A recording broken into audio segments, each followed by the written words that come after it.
Blog করার জন্য বেড়াতে যাই না, বেড়াতে যাই বলেই ব্লগ করি। প্রাক্তন সিনেমার শুটিং এর ওই কথাগুলো মনে পড়ে গেল, জাস্ট মনে পড়ে যাচ্ছে সিনগুলো। ফ্রাইড রাইস, ও মাই গড। ব্যাগ হারিয়ে ফেলেছিলাম কিন্তু সেটা পাওয়া গেছে, সবকিছু ঠিক আছে। আজকে যাব পেহেলগাম, পরে চলে যাব ডাল লেকে, আর এরপরে থাকবো সোনমার্গ।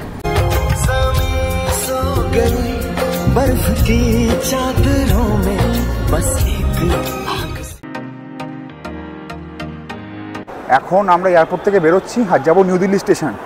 আমি দেখাই এখানে মেট্রো স্টেশন কোথায় যাবো। মেট্রো করে, মেট্রো হচ্ছে পিলার নাম্বার 10-এর কাছে। এই হচ্ছে পিলার নাম্বার 10, হ্যাঁ ওই হচ্ছে মেট্রো স্টেশন। এই ভিডিওটা হতে চলেছে আজকের জার্নির সেকেন্ড পার্ট। আগের ভিডিওতে আমি শেয়ার করেছি কলকাতা থেকে দিল্লি আসার জার্নি বাই ফ্লাইটে। এবার আমরা যাচ্ছি মেট্রোর উদ্দেশ্যে, কারণ বাই মেট্রো আমরা পৌঁছাবো নিউ দিল্লি রেলওয়ে স্টেশন আর সেখান থেকে ধরবো রাজধানী ট্রেন। এটি airport terminal 3 metro station. Airport সংলগ্ন হওয়ায় এটাতে অতটা ভিড় হয় না। তারপরে চলে আসলাম টিকিট কাটতে, আর টিকিট মূল্য নিয়েছিল 60 টাকা পার হেড। তারপর সিকিউরিটি চেকিং এর মধ্যে দিয়ে যেতে হবে প্ল্যাটফর্ম। তো আমরা চলে আসলাম একদম প্ল্যাটফর্মে, মেট্রো প্ল্যাটফর্মে। আর এখান থেকে নিউ দিল্লি স্টেশনে মেট্রো যায়, টিকিট ফেয়ার 60 টাকা। ওখান থেকে ট্রেন 16 নম্বর প্ল্যাটফর্মে দেওয়ার কথা, দেখলাম SMS দিয়েছে 12 নম্বরে। আর এই কিন্তু এই মেট্রোগুলো 16তেই যায়। এই যে এটি হলো New Delhi airport express station, আর এখানে আমাদের মেট্রো দিয়েছে। আমরা ওয়েট করছি কখন সেটা দাঁড়াবে আর আমরা উঠবো। দিল্লি মেট্রোর এই হলো ভিতরের সিটিং অ্যারেঞ্জমেন্ট, যেটা কলকাতার থেকে একটু আলাদা। এই মেট্রো স্টেশন থেকে রেলওয়ে মেট্রো স্টেশন অবধি পৌঁছাতে আমাদের টাইম লেগেছিল 20 থেকে 25 মিনিট পর্যন্ত, মানে খুব কাছে কিন্তু নয়। ইতিমধ্যে আমাদের সাথে ঘটে গেছে একটা আনওয়ান্টেড ঘটনা, যেটা ডিটেলস রাজ পরে বলছে। যাই হোক, আমরা চলে এলাম রেলওয়ে স্টেশনে। এই যে ওভারব্রিজ দিয়ে যাচ্ছি, এখন যাচ্ছি 12 নম্বর প্ল্যাটফর্মের দিকে। যদিও ট্রেনটা প্রত্যেকদিন 16 নম্বর প্ল্যাটফর্মে দেয়, হাতে সময় ভীষণ লিমিটেড ছিল। আর এয়ারপোর্ট মেট্রো স্টেশন থেকে এই রেলওয়ে মেট্রো স্টেশন পর্যন্ত টাইমটুকু খুব ডিস্টার্ব ছিলাম, ওই জন্য সিকোয়েন্সগুলো ঠিকঠাকভাবে নেওয়া হয়নি। আমাদের প্ল্যাটফর্মে ঢুকতে এই ট্রেনটা ঢুকে গেছিলো, ওই জন্য ফার্স্ট থেকে ভিডিওটা নিতে পারিনি। আমাদের H1 কোচ ছিল, তো আমরা মিডিলে দাঁড়িয়ে রয়েছি। এখান থেকে কিছুটা এগিয়ে যেতে হবে। এই যে আমাদের H1 বেরিয়ে যাচ্ছে, তখন আমরা এখানে দাঁড়িয়ে রয়েছি। খানিকটা হেঁটে যেতে হবে, তো চলো সামনে এগোনো যাক। এবার H1-এ এসে লাগেজ টাগেজ তুলে শান্তি মনে বাইরে বেরিয়ে ভিডিওটা করা।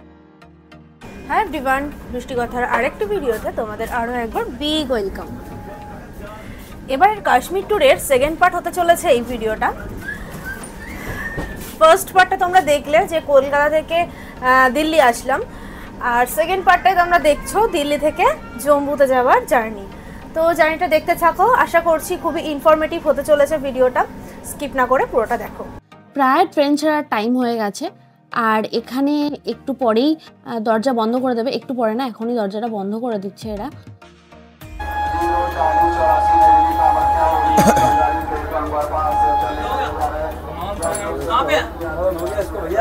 ঠিক একদম 8টা 40, আর আজকের দিনের যাত্রা সফর আমাদের শুরু হলো, আর চলতে শুরু করলো 12425 জম্মু রাজধানী এক্সপ্রেস, যেটা ভারতবর্ষের সব থেকে ছোট রাজধানী এক্সপ্রেস। আমি একদম ঘেমে গেছি, তার রিজনটা পরে বলছি। যে কোনো ট্রেনের খুব ইম্পর্টেন্ট একটা পার্ট হচ্ছে সেখানকার বাথরুম কীরকম। তো চলো ঝটপট সেটাই দেখিয়ে দিই। এটা ছিল একটা ওয়েস্টার্ন, খুব পরিষ্কার পরিচ্ছন্ন ছিল, খুব স্বাভাবিক, রাজধানীর বাথরুম পরিষ্কারই থাকবে। আর এখানে একটা স্পেশাল যেটা দেখলাম, কোমোড কভার থাকে, যেটা প্লেনে থাকে সবসময়, এখানেও সেটা দেওয়া ছিল। তো এই জিনিসটা আমার ভালো লেগেছে। ওয়েস্টার্নের অপোজিটেই আছে ইন্ডিয়ান টয়লেট। ফার্স্ট এটা ওপেন করার চেষ্টা করছিলাম, বাট খুলছিল না কোনো কারণে। আমি ভাবলাম বোধহয় অকুপাইড, তবে না, সেটা ছিল না, একটু ঠেলা দিতেই খুলে গেল। এইটা হচ্ছে ইন্ডিয়ান টয়লেট যেমন হয়, তবে এটাও কিন্তু খুব পরিষ্কার পরিচ্ছন্ন ছিল। লিকুইড সোপ, টিস্যু, জলের সুব্যবস্থাও ছিল। এই ছিল দুটো টয়লেট। এবার তোমাদেরকে দেখাবো আমাদের কেবিনটা।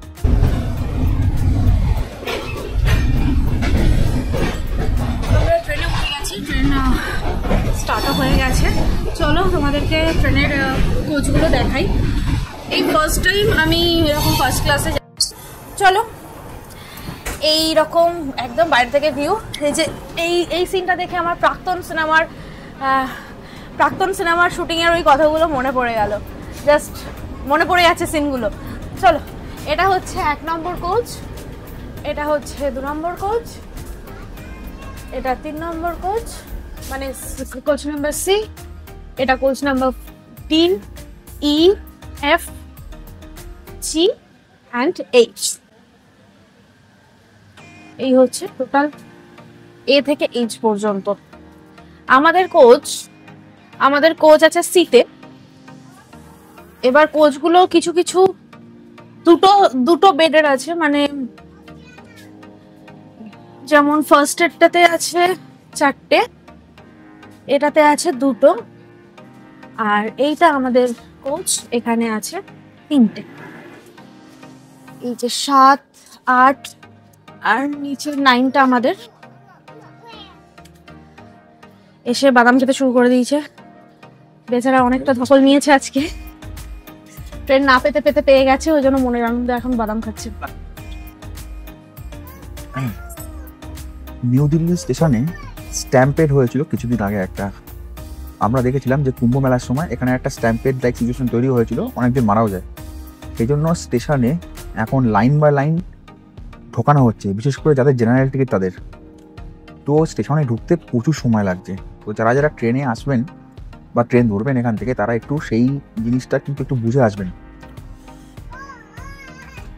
এখন দিয়ে যাচ্ছে আমাদের জল।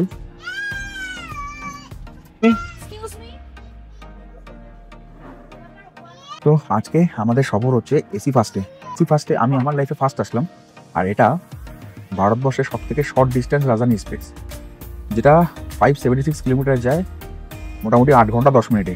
এটার টাইম হচ্ছে 8টা 40, ম্যাক্সিমাম টাইম নিউ দিল্লি থেকে 16 নম্বর প্ল্যাটফর্ম থেকে ছাড়ে। কিন্তু আজকে দেখলাম যেহেতু এখানে একটু সিকিউরিটি ইস্যু রয়েছে, তাই আজকে এটা 12 থেকে ছাড়লো। মোটামুটি 8টা 40-এ ছাড়ে, আর ভোর 5টার সময় পৌঁছায় জম্মু তাওয়াই। হ্যাঁ, একটা কথা কিন্তু ঠিক, এটা কিন্তু জম্মু তাওয়াই অবধি যায়, বৈষ্ণোদেবী কাটরা যায় না। টোটাল 576 কিলোমিটার জার্নির মধ্যে আমাদের এই ট্রেনটা 12425 জম্মু তাওয়াই রাজধানী এক্সপ্রেস, দিল্লির পরে হরিয়ানা, তারপর পাঞ্জাব, তারপর ঢোকে আমাদের জম্মু কাশ্মীরে। টোটাল 2টো স্টেট পার করে, হরিয়ানা এবং পাঞ্জাব। আর এর ফার্স্ট অফিস হচ্ছে লুধিয়ানা, যা 312 কিলোমিটার দূর। বাইরের ভিউ দেখানো যাবে না, যেহেতু এসি ফার্স্ট ক্লাস, সেহেতু বাইরের দরজা খুলতে দিচ্ছে না। তাও আমি এখান থেকে দেখাচ্ছি।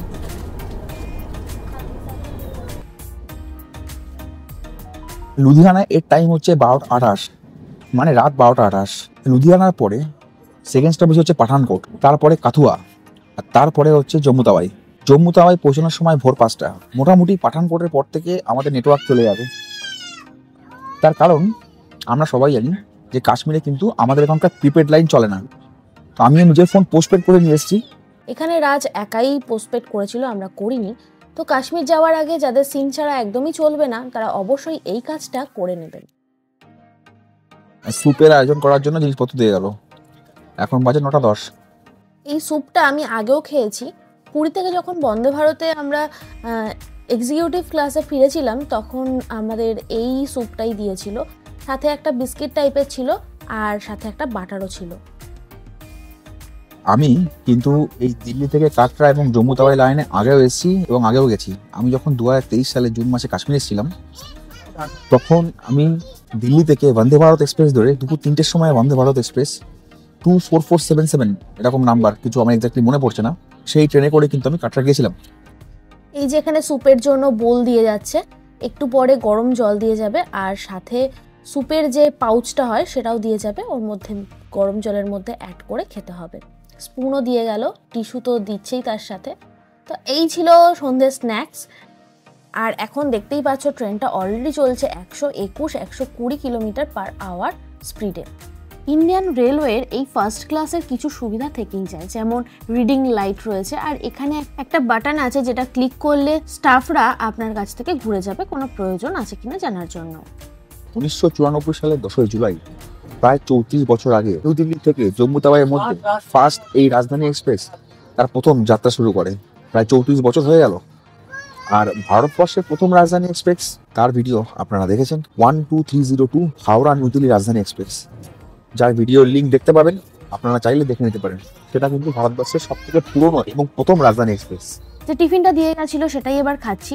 এখন গরম জলও দিয়ে যাচ্ছে স্যুপের জন্য, আর স্যুপ রেডি। এখানে প্রত্যেকবার আসার জন্য ওরা নক করে ঢুকছিল, যাতে করে আপনার প্রাইভেসি একদমই নষ্ট হবে না। 2013 সালে যখন আমি প্রথম শিয়ালদা রাজধানী চলেছিলাম, সেই সময় দেখতাম যে 3 টায়ার এসিতেও তারা স্যুপ বানিয়ে দেয়, কিন্তু এখন দেখছি যে এসি ফার্স্ট ক্লাসেও স্যুপ রেডিমেডই দিচ্ছে, মানে গরম জল দিচ্ছে সাথে ওই রেডিমেড স্যুপ। স্যুপ আমি খাই না, বাট তাও নিলাম, যেহেতু দিচ্ছে ফুড ইনক্লুডেড।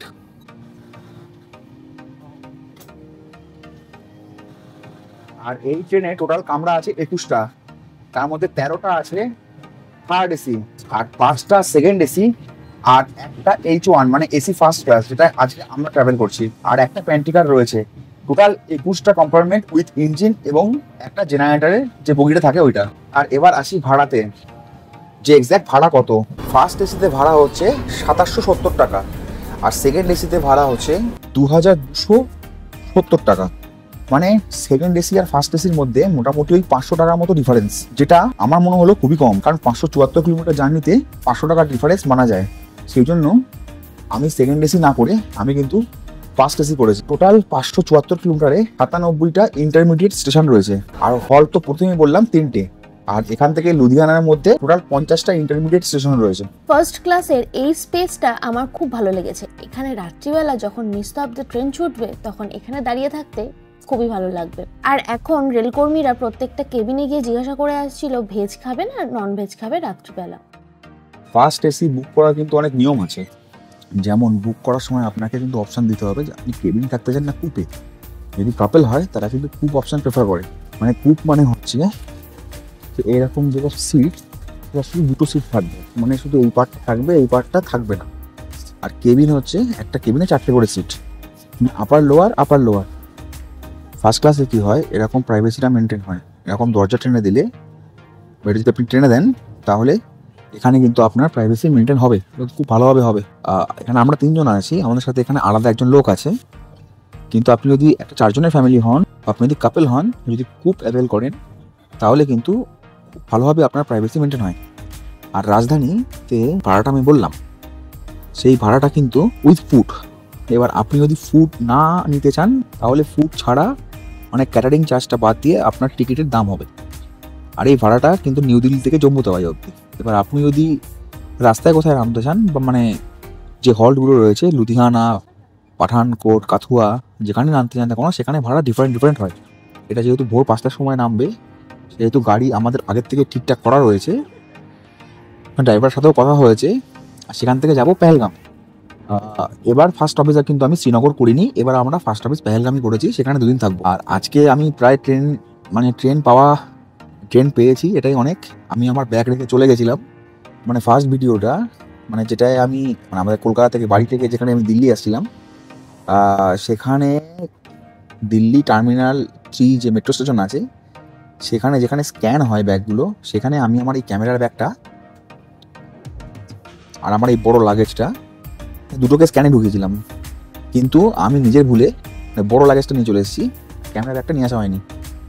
আর হাতে আমাদের কাছে সময় ছিল, মানে ঠিক সময় ছিল 1 ঘন্টা 20 মিনিট, মানে ফ্লাইট থেকে নেমে আমার এই জম্মু রাজধানী ধরার। কিন্তু তার মধ্যে যখন দেখি যে ব্যাগ নেই, ব্যাগে টাকা পয়সাও ছিল, বিশেষ করে ক্যামেরা সরঞ্জামগুলো ছিল, আমি আবার সেখান থেকে ব্যাক করি। টার্মিনাল 3 এয়ারপোর্টের পরে একটা স্টেশন রয়েছে, কি নাম ছিল, অ্যারো সিটি, সেই পর্যন্ত আমি চলে গেছিলাম, অ্যারো সিটি অবধি। সেখানে মনে পড়েছে যে আমার ব্যাগ নেই, ব্যাগ ওখানেই রয়ে গেছে। তো আমি অ্যারো সিটি থেকে আবার ব্যাক করলাম। ব্যাক করে যখন ওখান থেকে খুব রিকোয়েস্ট করে ব্যাগটাকে নিয়ে, ব্যাগটা মানে আমাকে নিজে প্রমাণ দিতে হলো যে ব্যাগটা আমারই ব্যাগ, সেই সব করে যখন আমি আবার মেট্রো ধরলাম, তখন বাজে হচ্ছে 8:10 না 8:05, আর আমার ট্রেন হচ্ছে 8:40-এ।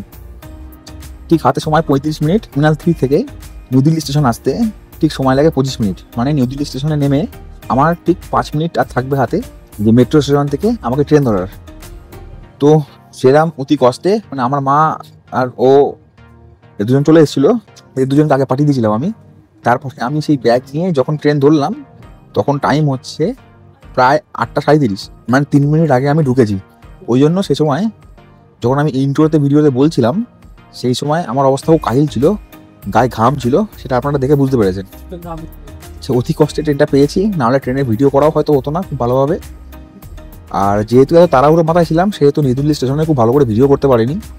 আর নিউ দিল্লি স্টেশনে সত্যি কথা বলতে খুব গ্যাঞ্জাম, মানে প্রচণ্ড পরিমাণে ভিড়, চারিদিকে পুলিশ ছয়লাভ, যেহেতু এই রিসেন্ট স্ট্যাম্পেডের জন্যে। তবে এখনও অনেক রাত পড়ে আছে, বাকি ভিডিওটা ভালো করে বানানোর চেষ্টা করব। তবে যাই বলুক না কেন, ট্রেনের দরজায় দাঁড়িয়ে ভিডিও করার মজা কিন্তু আলাদা। কিন্তু এখানে কিছু করার নেই, যেহেতু H1 কোচ, এখানে আপনাকে রাত্রেবেলায় দরজা কোনো মতেই খুলতে দেবে না, কোনো মতেই সম্ভব না।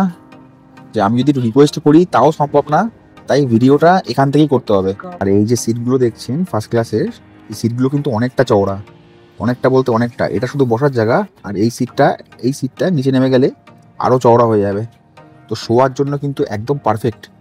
আর এখানে তো সব কিছু ছিলই, পিলো, তারপরে বেড কভার বা যেগুলো হয় কম্বল, এগুলো তো আছেই।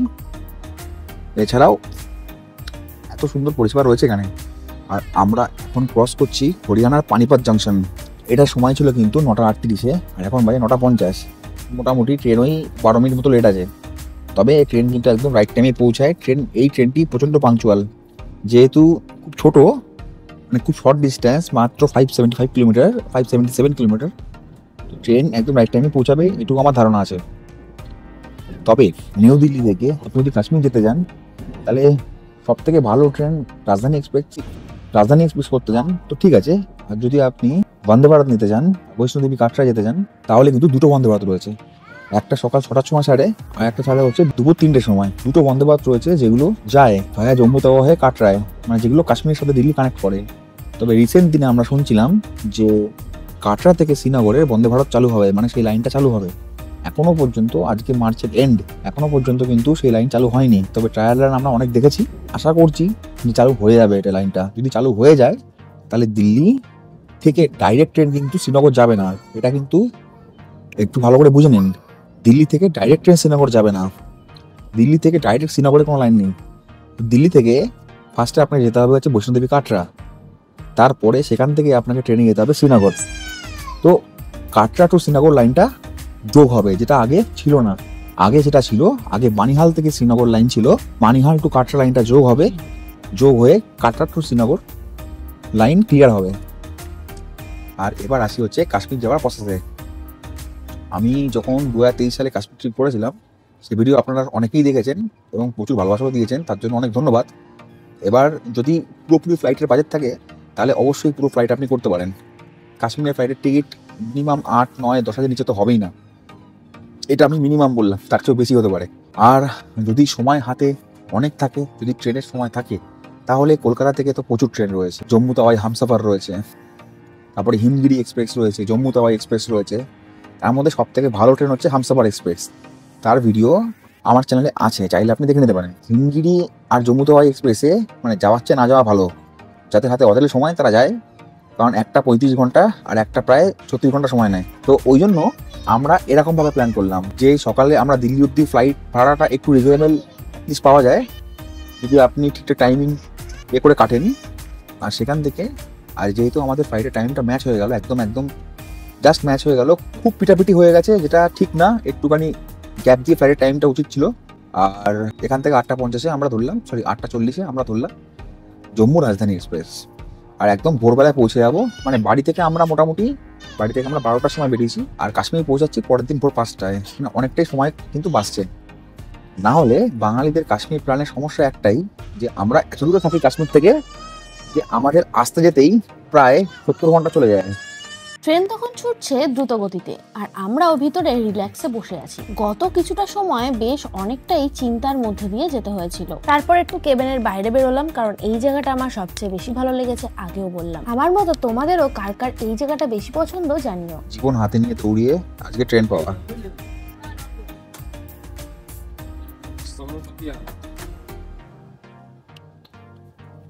আর এখন দিয়ে যাচ্ছে আমাদের রাত্রের খাবার। আমরা ননভেজ অর্ডার করেছিলাম, তাও ভালো, যেহেতু এই ট্রেনটা জম্মু অব্দি আছে, তাই এখানে কিন্তু আপনি ননভেজ খাবার পাচ্ছেন। যদি আপনি বৈষ্ণোদেবী কাটরায় যান আর বন্দে ভারত এক্সপ্রেস নেন, যেটা আমরা আগেরবার গেছিলাম, সেখানে কিন্তু পুরোপুরি ভেজ খাওয়ার। ইভেন কাটরা একদমই ননভেজ চলে না, আপনাকে ডিমও খেতে দেবে না, কিছুই করতে দেবে না, কারণ মাতা বৈষ্ণোদেবীর ব্যাপার। কিন্তু এখানে ননভেজ দিচ্ছে, অ্যাটলিস্ট চিকেনটুকু পাওয়া যাবে, শুধুমাত্র পনির খেয়ে দিন কাটাতে হবে না। এই জায়গাটা ভালো। কি দিয়েছে আমি যেটা পরে দেখাচ্ছি, সব কিছু কিন্তু বাটি প্লেটে করে দেয়নি, শুধু একটাই বাটি দিয়েছে দেখলাম, আর এরকম ট্রেতে দিয়েছে। এটা নট অ্যাকসেপ্টেবল। আর এবার দেখতে হবে খাবার কোয়ালিটিটা কেমন, দেখা যাক কেমন কোয়ালিটি করে। তবে যে ট্রেতে দিয়েছে, প্লেট দেয়নি, এটা দেখে একটু খারাপ লাগলো। এটা এসি ফার্স্ট ক্লাস, তো একটু তো পরিষেবা ভালো দেওয়া উচিত। বাট শর্ট ডিস্টেন্স ট্রেন বলে দেয়নি, তা হতে পারে। কিন্তু প্যান্ট্রি কার্ড রয়েছে। রাজধানীর ফার্স্ট ক্লাস এক্সপিরিয়েন্স শেয়ার করলাম, আর এরপরে যে ট্রেন ভিডিওটা আপনারা দেখতে যাবেন সেটা কিন্তু হাওড়া গুয়াহাটি সরাইঘাট এক্সপ্রেসের ফার্স্ট ক্লাস এক্সপিরিয়েন্স। এখানে কেউ গেট খুলতে গেলেই গেট বন্ধ করে দিচ্ছে, মানে গেটের থেকে বাইরে একদম দাঁড়ানো যাবে না। যাই হোক, এদের চেয়ে আমাদের এমনি ট্রেন ভালো। এই মুহূর্তে রাজধানীর ট্রেন ছুটছে প্রায় 130 কিলোমিটার পার আওয়ার বেগে। আমরা একটু বাইরেই এসেছিলাম ভিডিও করতে, আর এখানে সব স্টাফেরা তখন ডিনার নিয়ে যেতে ব্যস্ত, কারণ তখন ডিনার টাইম হয়েই গেছে। আমাদেরও দিয়ে গেছে ডিনার, আমরা তাও বাইরে বেরিয়ে একটু ভিডিও করছিলাম। আমরা এখন যাচ্ছি হরিয়ানার উপর দিয়ে, একটু পরেই ঢুকবে আম্বালা, যদিও সেখানে স্টপেজ নেই। এই জায়গাগুলো আমাদের খুবই পরিচিত, কারণ জম্বু তাওয়াই হয়ে যখন আমরা আগেরবার কাশ্মীর থেকে ফিরছিলাম তখন এই জায়গাগুলো দেখেছি। আসলে এই ট্রেন জার্নিতে এগুলোই ভালো লাগে, বাইরের পরিবেশগুলো দেখতে দেখতে যাওয়া যায়, আর পরে যখন যাওয়া হয় সেই জায়গাগুলো আবার যেন মনে পড়ে। আর রাতের ট্রেন জার্নির অভিজ্ঞতা তো একদমই আলাদা, এটা মুখে বলে প্রকাশ করা যায় না, অনুভব করতে হয়। তো 124 কিলোমিটার কমপ্লিট হলো আমাদের জার্নি, আর আমরা এখন হরিয়ানার কার্নালে, নাম রাজধানী এক্সপ্রেস। তো 130 কিলোমিটার পার আওয়ার গতি তো হবেই। আমি রাজধানীকে 133 থেকে 134 কিলোমিটার পার আওয়ারও দেখেছি। ট্রেন ফার্স্টে 10 মিনিট লেট ছিল, কিন্তু ট্রেন এখন একদম রাইট টাইমে আছে। আমি বলেছিলাম না ট্রেন রাইট টাইমেই যাবে। তো এখনো লুধিয়ানা প্রায় 160 কিলোমিটারের উপরে বাকি। প্রায় 34 বছর বয়সে জীবনে প্রথম এই এসি ফার্স্ট ক্লাস ট্রাই করলাম। ভ্রমণ পিপাসু বাঙালিরা যারা আছেন তারা অ্যাটলিস্ট জীবনে একবার হলেও এসি ফার্স্ট ক্লাস অবশ্যই ট্রাই করবেন। থার্ড এসি, সেকেন্ড এসি তো যাওয়া হয়, ফার্স্ট এসির অভিজ্ঞতা কেমন সেটার জন্যই আজকে আমাদের এই এসি ফার্স্ট ক্লাস ট্রাই করা। আচ্ছা, দেখা যাক ডিনারে কি কি দিয়েছে। এটা তো ভাত আছে, বোঝাই যাচ্ছে। আরে ফার্স্ট ফ্রাইড রাইস, ও মাই গড। ওই হলো না, এর মধ্যে সবজি আছে, মিন্স এটা ফ্রাইড রাইসই আমাদের কাছে। যাই হোক, এটা পেয়েছি। এর মধ্যে আই গেস রুটি আর পরাটা। রুটি, ওকে। এটা দই, এটাতে আছে এটা ভাজি, সবজি ভাজি, এটাতে ডাল, I guess. Yes, this is ডাল and this one is chicken. ডালটা একটা চীনামাটি বাটিতে দিয়েছে এরকম, আর সব কিন্তু ওই ফয়েল পেপারে দিয়েছে। তো যাই হোক, দইটাতে আর দেয়, এরা সম্ভবত পরে আইসক্রিম বা মিষ্টি হয়তো দেবে, সেটা আলাদা ব্যাপার। চিকেনটা কিন্তু দেখে মনে হচ্ছে যে চিকেনটার কারিটা একদম ঠিক আছে, মানে ওই বন্দে ভারত আর রাজধানী এসি 3 টায়ারের মতো ওরকম সেই হসপিটাল মার্কা চিকেন দিচ্ছে না। মানে হসপিটালে অ্যাডমিট হলে দেখবেন এক ধরনের চিকেনের ঝোল দেয়, সেরকম দেয় মানে আমাদের ইন্ডিয়ান রেলওয়েজ, তো সেরকম দিচ্ছে না। এটা দেখে মনে হচ্ছে, ডালটা দেখে মনে হচ্ছে না খাওয়ার যোগ্য আর কি। যাই হোক, দেখা যাক খাবারের টেস্ট কেমন হয়। এখন আমাকে বসে বসে ভিডিও আপলোড করতে হবে, তো কিছু করার নেই। খাওয়ার পরে দিয়ে গেল আমাদের আইসক্রিম। খাওয়ার মোটামুটি ছিল, মানে মোটামুটি বলতে অ্যাভারেজ, কিন্তু বাদবাকি যে ট্রেনগুলো থাকে তাদের খাওয়ার কোয়ালিটির চেয়ে ভালো। মানে আপনার চেয়ার কার, শতাব্দী বন্দে ভারতের চেয়ার কার বা রাজধানীর 2 টায়ার বা 3 টায়ার, এদের চেয়ে খাওয়ার কোয়ালিটিটা একটু ভালো।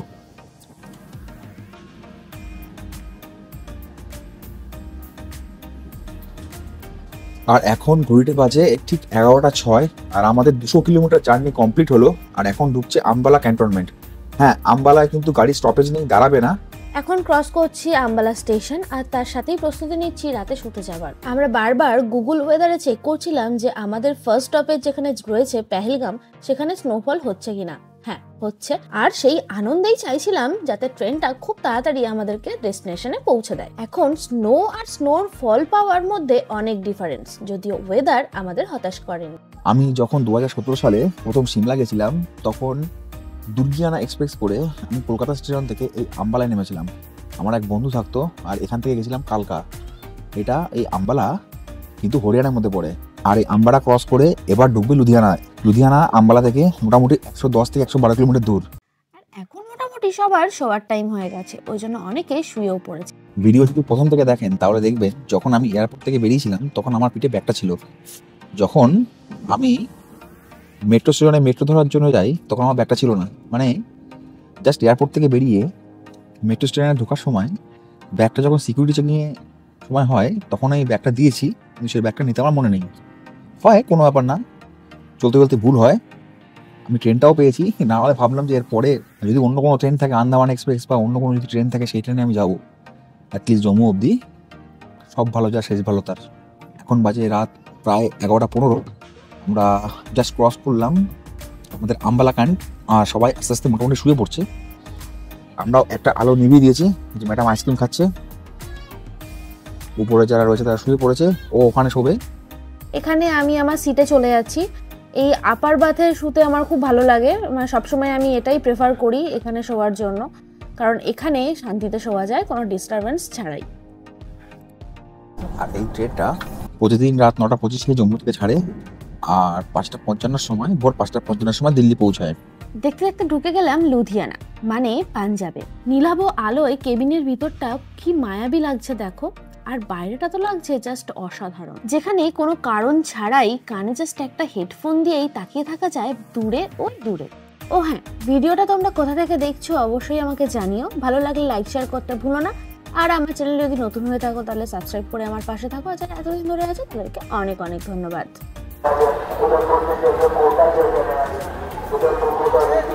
তো এখন বাজে 12:20, আর আমরা এখন লুধিয়ানায়।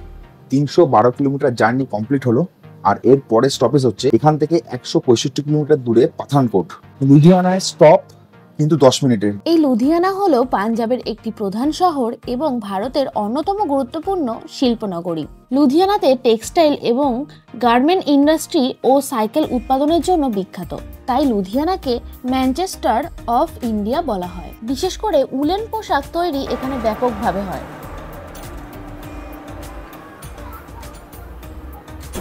আর এখানে প্রায় 10 মিনিটের বেশি দাঁড়ালো, কারণ ট্রেন অনেক আগে ঢুকেছে। আর পাঠানকোটে টাইম হচ্ছে 3:10। পাঠানকোট কিন্তু পাঞ্জাবের মধ্যেই পড়ে। তারপর থেকে আমাদের শুরু হবে JNK রিজিয়ন, মানে জম্মু রিজিয়ন। তারপর থেকে আমাদের ফোনের সিম নেট, মানে সিম কাজ করা আস্তে আস্তে বন্ধ করে দেবে। চলো, এখনো পাঠানকোট যেতে 165 কিলোমিটার বাকি, আর এখন বাজে রাত 1:10। আমরা ক্রস করলাম পাঞ্জাবের মৌলি। প্রায় 343 কিলোমিটার জার্নি আমাদের কমপ্লিট হলো। ভিডিওটি কেমন লাগছে অবশ্যই জানাবেন। যদি ভালো লাগে তাহলে লাইক শেয়ার সাবস্ক্রাইব করবেন। আমি যখন রাজধানী এক্সপ্রেসের ভিডিও করেছিলাম ফার্স্ট, আমার train blog 12302 Howrah new Delhi রাজধানী, তখন অনেকে আমাকে কমেন্ট করেছিল যে তুমি একটা ফার্স্ট ক্লাসের ভিডিও করো। তো আজকের এই ভিডিও আপনাদের জন্য। তবে লাস্ট বলে কিছু হয় না, এর পরেও একটা ট্রেনের ব্লগ আসবে। আপনারা যারা সাবস্ক্রাইবার আছেন বা নতুন যারা জয়েন হচ্ছেন, প্রত্যেকে এরকম একটা ট্রেন ব্লগ পাবেন। ব্লগ করার জন্য বেড়াতে যাই না, বেড়াতে যাই বলেই ব্লগ করি। আমরা বেড়াতে যেতে ভালোবাসি, তাই আমরা ব্লগ করি। ব্লগিংয়ের জন্য আমরা কোনোদিন কোথাও বেড়াতে যাইনি। কাশ্মীর অবশ্যই বছরে একবার করে আমি যাওয়ার চেষ্টা করি। এই সময় একটা 2-3 দিনের ছুটি পাওয়া গেল, সেজন্য এই কাশ্মীর ট্যুর করা হলো। আজকে যাবো পেহেলগাম, মানে এই ভোরবেলায় অলরেডি পেহেলগাম পৌঁছে যাব। সেখানে আজকে থাকবো, কালকে থাকবো, তারপরে চলে যাব ডাল লেকে। ডাল লেকের হাউস বোটের ভিডিও অবশ্যই আসবে, কারণ আমি প্রতিবার যখন ডাল লেকে যাই তখন হাউস বোটেই থাকি। তাই একদম স্পেশালাইজড একটা হাউস বোট এর ভিডিও আসছে। আর এরপরে থাকবো সোনমার্গ। আমরা বাঙালিরা সোনমার্গে যাই, ঘুরে চলে আসি, কিন্তু সোনমার্গে আমরা নাইট স্টে অনেকেই কম করি। তাই আপনারা যারা সোনমার্গে নাইট স্টে করতে যান, এই কাশ্মীর সিরিজ অবশ্যই দেখবেন। তার মাঝখানে আমি খেয়ে দিয়ে 1 ঘন্টা ঘুমিয়ে নিয়েছি। আজকে ভিডিওতে প্রথমেই বললাম যে আমার উপর দিয়ে কে দৌড়ঝাঁপ গেছে, বা ব্যাগ হারিয়ে ফেলেছিলাম, কিন্তু সেটা পাওয়া গেছে, সবকিছু ঠিক আছে, এখন অসুবিধা নেই। এবার আবার একটু ঘুমাবো। এখনো ট্রেন প্রায় 4 ঘন্টা পরে পৌঁছাবে, ভাবছি 2 ঘন্টা ঘুমিয়ে নিই। পাঠানকোট অবধি হয়তো জেগে থাকা হবে না, যদি থাকি তাহলে অবশ্যই দেখাবো, কারণ একটু ঘুমাতে হবে, একটু ঘুমিয়ে। আমাদের যে কোচ, সি কোচ, এই সি কোচে এই উপরের বাথটা 10 নম্বর বাথটা একজনের ছিল, সে নেমে গেল হচ্ছে আপনার লুধিয়ানাতে। তো এই কোচটা এখন আমাদের 3 জনের একদম নিজস্ব প্রাইভেট হয়ে গেছে। আর হয়তো কেউ উঠবেও না, কারণ সামনেই পাঠানকোট, পাঠানকোটের পরেই কাথুয়া, তারপরে জম্মুতাবাই। তো পুরো এখন যে কোচটা নিজেদের কোচ। আর টোটাল এই কম্পার্টমেন্টে কোচ আছে কটা আমি দেখাচ্ছি। তার মধ্যে কিছু কুক কোচ আছে, একটা হচ্ছে এ, এটা কুক, বি, সি, ডি, ই, এফ, জি, এইচ, মানে টোটাল 8টা কোচ রয়েছে। 8টা কোচ সেগমেন্টকে এই পুরো বগিটাকে ভাগ করা। এই H1 কোচ কিন্তু এই রাজধানীতে একটাই রয়েছে, যেটাকে আমরা পাতি কথায় বলি ফার্স্ট ক্লাস কোচ। আর এরপর থেকে যেটা রয়েছে সেটা হচ্ছে 2 টায়ার। আর এরপরে জেনারেটর বগি একটা রয়েছে, যেখানে স্টাফরা, এখানকার যারা স্টাফ, বিহেভিয়ার খুব পোলাইট তারা রয়েছে, তারা ওখানে শুয়ে রয়েছে। আর এটা কিন্তু ট্রেনের একদম ফার্স্টের দিকে, মানে এই H1 কোচটা এটা ট্রেনের একদম ফার্স্টের দিকে। ইঞ্জিন, তারপরে স্টাফদের ওই জেনারেটর বগি অ্যান্ড কম্পার্টমেন্ট একটা রয়েছে, তারপরে এই কোচটা, তারপর থেকে 2 টায়ার শুরু হচ্ছে, তারপরে 3 টায়ার, মাঝখানে একটা পেন্টিকার রয়েছে। পাশ দিয়ে ছুটে চলেছে আরও একটি দ্রুততম ট্রেন, সেখানেও তৈরি হচ্ছে আরও একটি জার্নির গল্প। রাতের ট্রেনের শব্দ ও সৌন্দর্য এক অনন্য অনুভূতি সৃষ্টি করে, যা কখনো রোমাঞ্চকর, কখনো রহস্যময়, আবার কখনো প্রশান্তিময় মনে হয়। রাতের ট্রেন মানেই জানলার বাইরে এক অবিরাম আধার, যেখানে কখনো দেখা যায় ঝলমলে শহরের আলো, কখনো ফাঁকা মাঠের অন্ধকারের রহস্য। তো এখন বাজে রাত 2:04, আমরা ক্রস করছি আমাদের পাঞ্জাব রাজ্যের একটা ছোট জায়গা, তার নাম হচ্ছে ছোলাং। 401 কিলোমিটার জার্নি কমপ্লিট হলো। পাঠানকোট এখনো 76 কিলোমিটার দূর, আর আমাদের ডেস্টিনেশন এখনো প্রায় 175 কিলোমিটার দূর। আর সময় নেবে এখনো 3 ঘন্টা। আমি এখনো ঘুমাইনি, যেহেতু 1 ঘন্টা ঘুমালাম, আমার ঘুম আসেনি, বাট একটু চেষ্টা করছি ঘুমানোর। বেশ কিছুক্ষণের মধ্যেই ঢুকে যাবে পাঠানকোট, যা ভারতের 3টি রাজ্য পাঞ্জাব, হিমাচল প্রদেশ ও জম্মু কাশ্মীরের সংযোগস্থলে অবস্থিত। পাঠানকোট সেনাবাহিনীর একটি গুরুত্বপূর্ণ ঘাঁটিও বটে এবং এখান থেকে ধার্মিক ও পর্যটন স্থানগুলো যেমন ধর্মশালা, ডালহৌসি, বৈষ্ণোদেবী এখান থেকে যাওয়া যায়। এভাবেই একের পর এক স্টেশন পেরিয়ে যায় আর কমতে থাকে আমাদের মেইন ডেস্টিনেশনের। যখন ট্রেন ধীরে ধীরে স্টেশন ছেড়ে এগিয়ে যায়, তখন ধাতব চাকার গম্ভীর গুঞ্জন আর ট্রাকের সাথে ঘর্ষণের টকটক আওয়াজ বাতাসে ছড়িয়ে পড়ে। ইঞ্জিনের গভীর হুইসেল যেন রাতের নিস্তব্ধতাকে চিরে ফেলে এক নতুন অধ্যায়ের সূচনা করে। রাতের ট্রেন যেন সময়ের সাথে একটি সুরেলা যাত্রা, যেখানে শব্দের ছন্দ, প্রকৃতির সৌন্দর্য আর অনুভূতি মিশলে সৃষ্টি হয় এক অপূর্ব অভিজ্ঞতা। এখন বাজে হচ্ছে 4:35, আর জম্মু এখান থেকে এখনো 30 কিলোমিটার, একদম ঠিকঠাক রাইট টাইম। এখন ঘড়িতে সময় ভোর 4:45। আমরা সবাই রেডি হয়ে গেছি, কারণ একটু পরেই আমাদেরকে নামতে হবে। আর যখন তুমি জানো তুমি যাচ্ছ পেহেলগামের মতো এক শান্ত, সবুজ, নিঃশব্দ সৌন্দর্যের রাজ্যে, তখন মনের মধ্যে এক শীতল উত্তেজনা কাজ করে। এক্সাইটমেন্টকে সাথে নিয়েই নেমে পড়লাম জম্মু স্টেশনে। জম্মু দাবাই চলে এসেছি, ওয়েদার বেশ নরম আছে। এখন এই স্টেশন থেকে বেরোবো, আমাদের গাড়ি চলে এসছে, তো সেটা করেই আমাদের ফার্স্ট ট্রেনে যাওয়া। প্ল্যাটফর্ম থেকে বেরিয়ে চলে আসলাম জম্মু তাওয়াই স্টেশনের একদম বাইরে, যেখানে অনেক গাড়ি দাঁড়িয়ে রয়েছে, কিন্তু এই সব গাড়ি করে আমরা যাব না। আমরা এখন সোজা চলে যাব টোটো স্ট্যান্ডে। টোটো ধরবো, ধরে আমাদের গাড়ির ড্রাইভার যেখানে দাঁড়াবে বলেছে আমাদেরকে সেখানে যেতে হবে। হেঁটে হেঁটে যাচ্ছি, আর মাথার মধ্যে ঘুরছে বরফে ঢাকা পাহাড়, কল্পনায় ভেসে ওঠা পাহাড়ি নদীর কুলকুল শব্দ, আর বরফ স্নাত কাশ্মীর। আর সেসবই দেখাবো পরের ভিডিওগুলোতে। তো চলো, আজকের ভিডিও এখানেই শেষ করছি। দেখা হচ্ছে খুব শীঘ্রই নতুন ভিডিও নিয়ে। ততক্ষণ পর্যন্ত